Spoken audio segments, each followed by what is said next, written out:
ลองจ่อเบิ่งมาสิออกบ่ ต้นยางเป็นมะเร็ง ต้นยางเป็นมะเร็งโอ้ยจังแขนจ่อเบิ่งซะก่อนเผื่อมันไม่ออกไง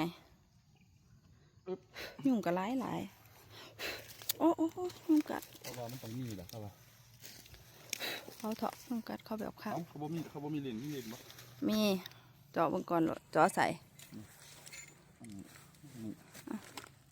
คิดว่า เอาเบิ่ง เปลือกมันจะแดงมันต้องมีงาน โอ้เฮ้ยอุ้ยบาดแบบนี้ โหน้ำยางเบิ่งต้นนี่เด้อย างแบบเหนียว น้ำยางแบบข้นสุดยอดมาก ต่ำบ่ ซ้ำอีกจักเทื่อเบิ่งกันนะ